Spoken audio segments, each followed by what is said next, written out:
The birthday dinner at Bella Vista was going just like everyone expected. My dad's 65th birthday was a big deal, and my parents had rented a private dining room for the occasion.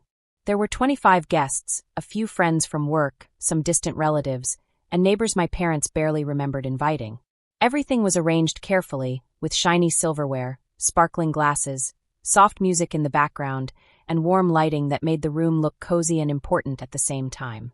My brother, Daryen, had taken over the conversation completely. He had been talking for the past 40 minutes about his brand new car. It was a BMW 3 Series, a fancy, shiny car that he clearly loved. He talked about the $52,000 price, the 5.9% interest rate over 72 months, and how the monthly payments were totally manageable, even though he kept repeating the same numbers over and over. But before I continue, hit the subscribe button and tell me where are you watching this from, and what time of day is it? My parents listened politely. They asked questions about the leather seats and the premium sound system, pretending they understood how big of a deal this car really was. My mom smiled and nodded, while my dad leaned in, looking impressed, or at least trying to look impressed. I sat quietly, working on my risotto. I took small bites and nodded politely whenever I was supposed to, trying not to get noticed. I felt invisible, like I always did when Daryen decided he was the star of the family. Then, just as I thought the evening would continue the same way, Isveria Thalen walked in. She apologized for being late, and the whole room seemed to shift. Isveria wasn't just my lawyer. She was a real estate lawyer who had handled all my property transactions for the past 10 years. She also happened to be my dad's former classmate from law school. They had stayed in touch for 40 years, which meant she knew my family very well. I knew that whatever she was about to say would change everything. "Valker, happy birthday," Isveria said warmly, walking toward our table. She hugged my dad and shook my mom's hand, her smile professional yet kind. Then she looked at me. Her expression was calm, but her eyes seemed serious. "Kalira," she said, "I'm glad I found you. I wanted to confirm something important. The $970,000 property you purchased has now been completely transferred into your name. The county recorder's office processed everything perfectly. You now have full, unencumbered ownership." The room went silent. Daryen froze, his wine glass halfway to his lips. My mother's fork clattered to her plate. My father's face went pale. "What property title?" My father whispered, barely audible. I took a slow sip of my wine and let the moment hang in the air. 10 years. 10 long years of being overlooked, dismissed, and treated like I didn't matter, while Daryen's smallest accomplishments were celebrated as if they were huge milestones. And now, at last, the truth was coming out.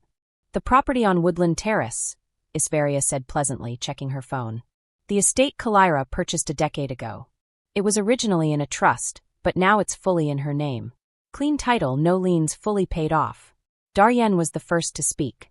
His voice was confused, defensive, and a little panicked. "Kalira doesn't own a property. She rents that condo near the hospital.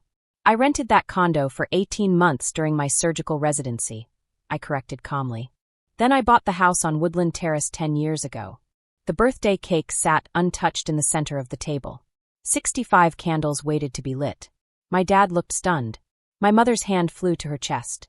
Daryen's carefully practiced smile disappeared, leaving his face blank. "What are you talking about?"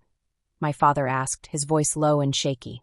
"I'm talking about the 6-bedroom estate I purchased for $970,000 in September 2014, I said evenly. "The one I've owned and lived in for the past 10 years. The number seemed to echo in the quiet room. My mother gasped. My father looked like he'd been hit. Daryen stared at his plate, as if it had suddenly turned invisible. "That's impossible," my mother whispered. "Where would you get money for $1 million property?"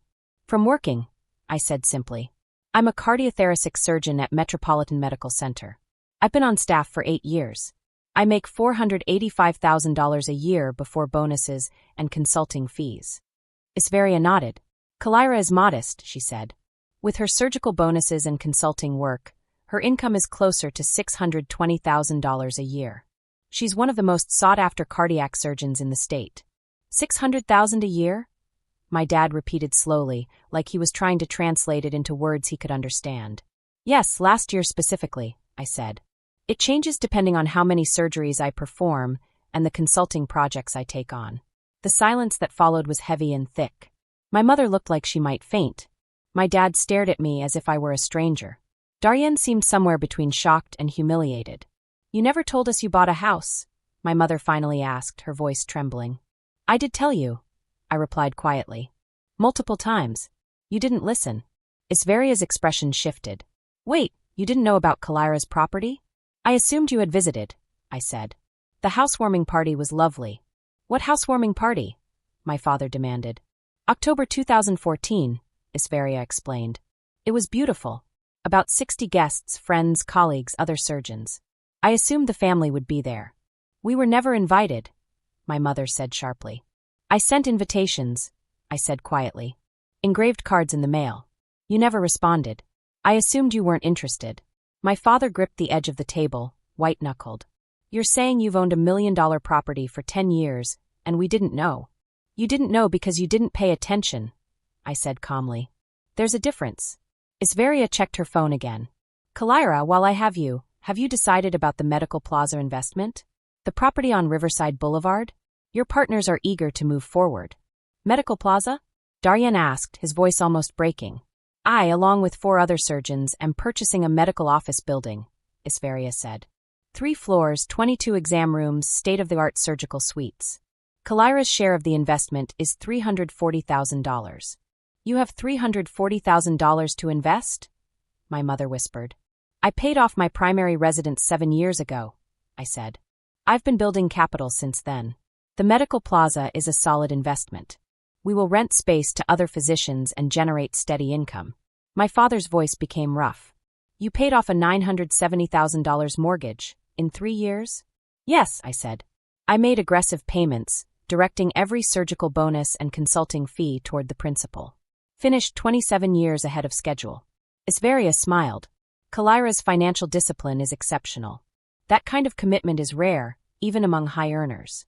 Darien's voice turned bitter. So, you've just been secretly rich this whole time? I'm not rich, I said. I'm financially stable.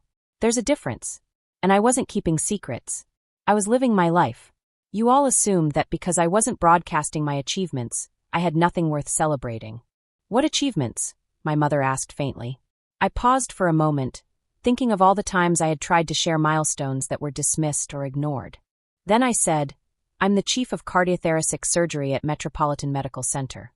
I was promoted 3 years ago. I'm the youngest department chief in the hospital's history. I perform approximately 200 surgeries a year with a 98.7% success rate. I've published 43 papers in peer-reviewed journals. I teach surgical residents and medical students. I serve on 3 national surgical boards. Each fact landed like a stone. My parents sat frozen. Darien looked like he wanted to disappear. Isveria continued. Kalira was also nominated for the American College of Surgeons Distinguished Service Award last year. Her research on minimally invasive valve replacement was featured in the New England Journal of Medicine. The New England Journal? My father asked, his voice cracking. He had always dreamed of publishing in major journals, but never had. Yes, I said. 2 papers in 2019 and 2022 on surgical techniques I pioneered. My mother's colleague, Dr. Zephra Solen, approached our table with a warm smile. Kalira, I didn't know you'd be here. I wanted to thank you again for that consultation last month. Your assessment saved my patient's life. I'm glad I could help, Zephra, I said. You're too modest, Zephra said. Your diagnostic skills are legendary. Half the physicians in this city call you for complex cardiac cases. She turned to my parents. You must be so proud. The irony of the statement hung in the air. My parents looked stricken. Darien stared at his plate. Yes, very proud, my mother managed to say, her voice cracking. Zephra squeezed my shoulder and moved on. The silence she left behind was suffocating. I don't understand, my father finally said. How did we not know about any of this? Because you never asked, I said simply. Because every conversation about my life got redirected to Darien. Because you assumed that since I wasn't constantly seeking validation, I must not have anything worth validating. Isveria shifted uncomfortably. Perhaps I should give you all some privacy. No, stay, I said. There's nothing private about this. It's just facts finally coming to light. My father's voice turned defensive. We've always supported your career, Kalira. Have you? I asked quietly. Can you tell me what hospital I work at? What is my specialty? What surgeries do I perform? The silence was damning. My father's jaw worked. My mother looked away, tears forming. Metropolitan Medical Center, Isveria said gently. Cardiothoracic surgery. She performs everything from coronary bypass to valve replacements to heart transplants. Kalira's waiting list is 6 months long because patients specifically request her. Heart transplants, my mother whispered. I performed my first transplant 4 years ago, I said. I've done 17 since then. All successful. Daryen stood abruptly, his chair scraping against the floor. I need some air, he said. Sit down, my father said sharply. Why? Daryen demanded. He was sitting across the table from me, and his face was red. I want to hear more about how Kalira is perfect. How she owns a big house while I'm still paying for a BMW. I took a deep breath. This was one of those moments where I had to be honest and clear. My mom, without thinking, said, Your BMW is lovely. I looked at her and shook my head. It's a nice car, Mom, but it's a $52,000 car, and I'm paying it off over 72 months. That's 6 years. I'm not saying it's bad. But I just spent $340,000 cash to buy a part of a medical building. That's completely different from a car. Daryen slumped back in his chair. His face got even redder. He looked hurt and angry at the same time. He didn't say anything for a moment. My dad, looking serious, turned to Isveria, our family lawyer. What else don't we know? He asked. Isveria paused. She looked at me, waiting for my permission. I gave her a small nod. Kalira owns the Woodland Terrace estate completely free and clear, Isveria said. There is no mortgage on it. It is worth about $1.3 million right now. In addition to that, she also owns 2 rental properties, a duplex and a small apartment building. Altogether, that's about $2.1 million in real estate. She has retirement accounts with more than $580,000, investment accounts of around $420,000, and about $150,000 in cash. Her total net worth is approximately $3.2 million.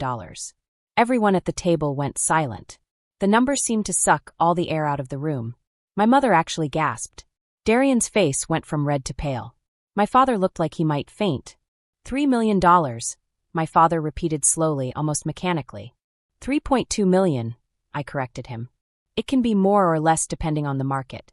You're a multimillionaire, Daryen said, shaking his head. At 39 years old. I'm 38, I corrected. I'll turn 39 next month. Not that you would know. I've been waiting 6 years for you to remember my birthday. My words landed hard. My mother started crying in earnest. My father's hands trembled on the table. We remember your birthday, my mother said weakly. Do you?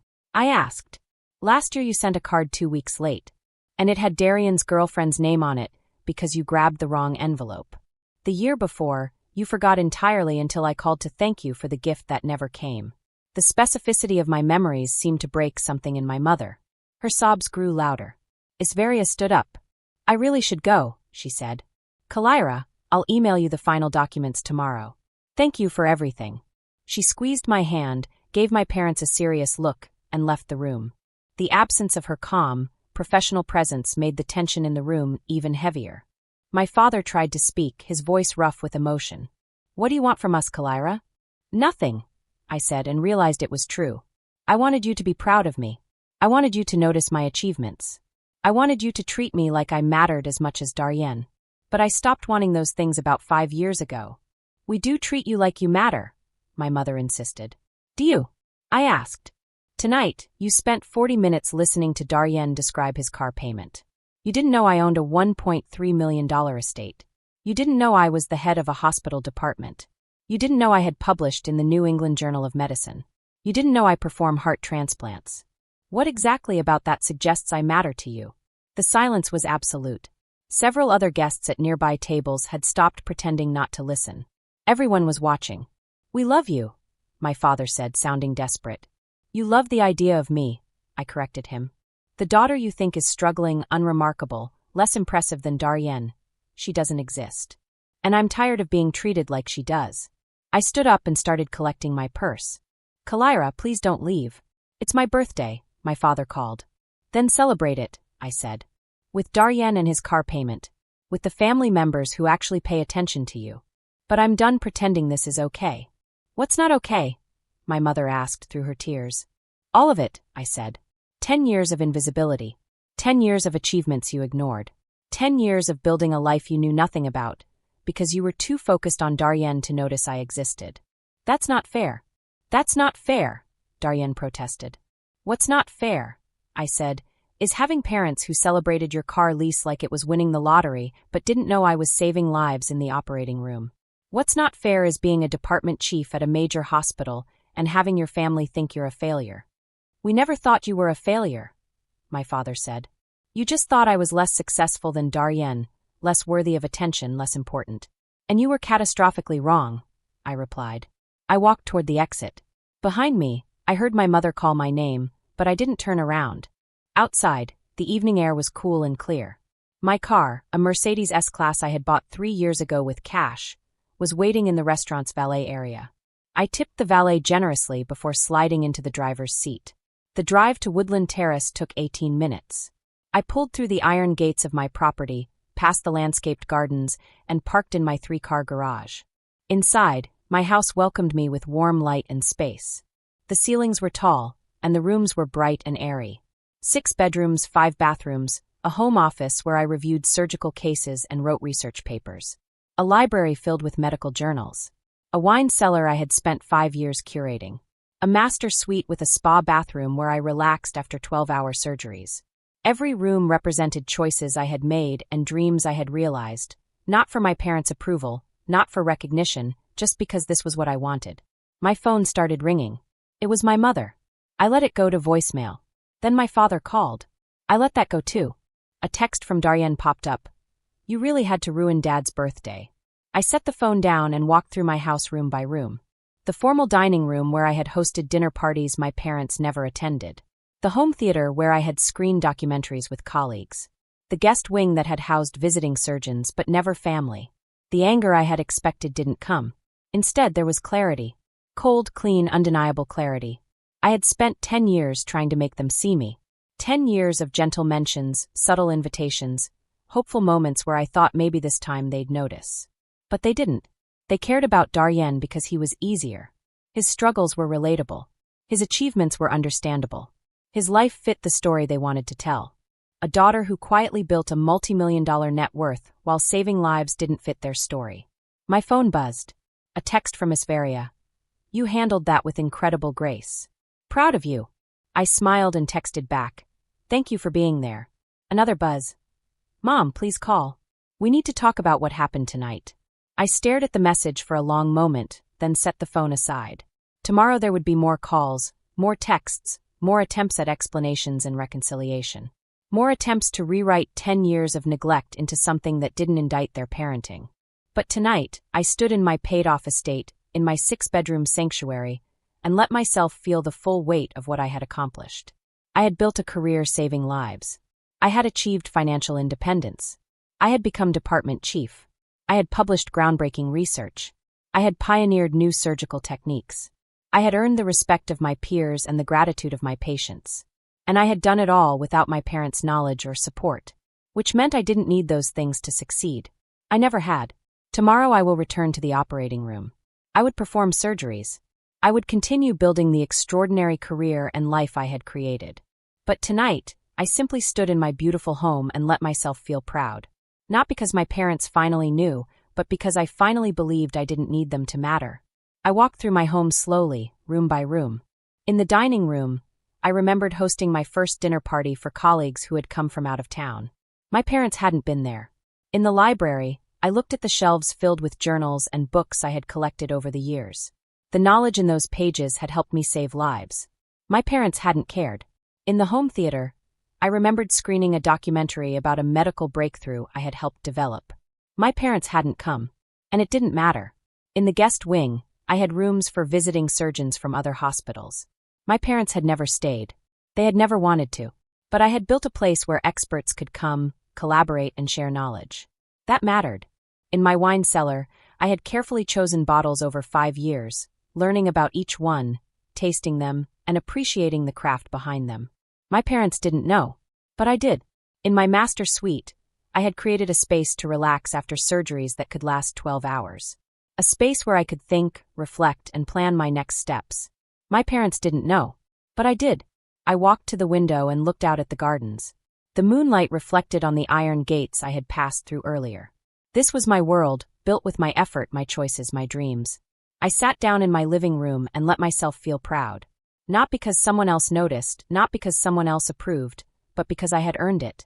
I had proven to myself that I could create a life of meaning, a life of success, a life where I mattered. And that was enough.